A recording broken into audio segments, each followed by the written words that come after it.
अरे, हनुमान जी ने ऐसा क्या कर दिया कि जगन्नाथ जी हनुमान जी को बांध रहे हैं? आइए जानते हैं इस वीडियो के माध्यम से। तट पर विशाल महासागर में समुद्र देव अपनी भक्ति में व्याकुल थे। उनका हृदय भगवान जगन्नाथ के चरणों को छूने की तीव्र इच्छा से भरा हुआ था। इतनी प्रबल भक्ति में उन्होंने अपनी लहरों को असीम गति दे दी, जिससे पूरे तट और पास के शहर में भारी हलचल और भय फैल गया। लोग समझ नहीं पा रहे थे कि इस विनाशकारी लहर को कैसे रोका जाए। समुद्र देव की लहरें लगातार बढ़ती जा रही थी। शहर के लोग अपने घरों में सुरक्षित होने की कोशिश कर रहे थे, लेकिन संकट कम होने का नाम ही नहीं ले रहा था। भगवान जगन्नाथ सोच में पड़े कि समुद्र देव को कैसे नियंत्रित किया जाए और शहर को सुरक्षित रखा जाए। तब उन्होंने हनुमान जी को बुलाने का फैसला किया।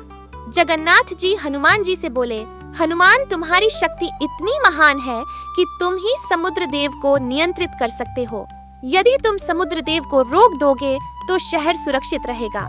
हनुमान जी जगन्नाथ जी से बोले, प्रभु, आपकी आज्ञा मेरे लिए सब कुछ है। मैं तुरंत समुद्र देव के पास पहुंचकर उन्हें नियंत्रित करूंगा।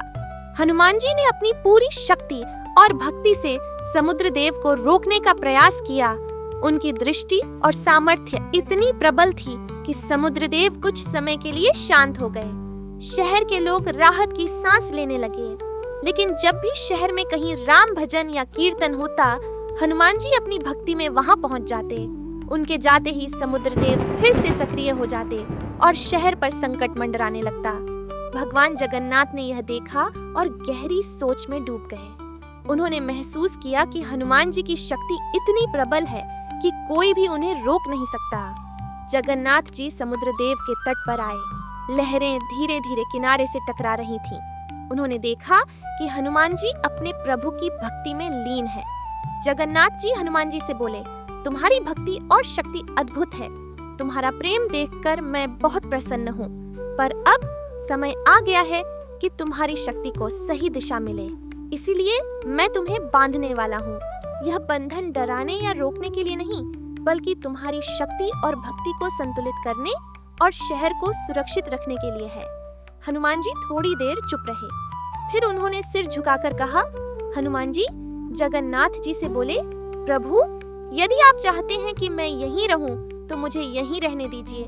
मैं आपके द्वार पर सेवक बनकर हमेशा रहूंगा। आपकी रक्षा और सेवा ही मेरा जीवन है। जगन्नाथ जी हनुमान जी से बोले, तथास्तु, तुम यहीं रहोगे। सेवक बनकर, रक्षक बनकर और साक्षी बनकर, यही तुम्हारा वरदान है। इसके बाद भगवान जगन्नाथ जी ने भगवान हनुमान जी को बांध दिया। यह बंधन उन्हें दंड देने के लिए नहीं था, बल्कि उन्हें एक स्थान पर स्थिर रखने के लिए किया गया था। भगवान हनुमान जी ने बिना किसी संकोच के इस बंधन को स्वीकार किया, क्योंकि उनके लिए प्रभु की आज्ञा ही सर्वोच्च धर्म थी। समुद्र देव की हल्की हल्की लहरें अब धीरे धीरे किनारे को छू रही थीं, और हवा में प्रेम और भक्ति की सुगंध हमेशा बह रही थी। यही स्थान बाद में हनुमान मंदिर के रूप में प्रसिद्ध हुआ। लोग यहाँ आते, भगवान हनुमान जी की भक्ति करते और अनुभव करते कि यह केवल पूजा का स्थल नहीं, बल्कि सच्ची भक्ति और शक्ति का अद्भुत संगम है। वीडियो अच्छी लगी हो तो वीडियो को लाइक और कमेंट में जय जगन्नाथ जरूर लिखें।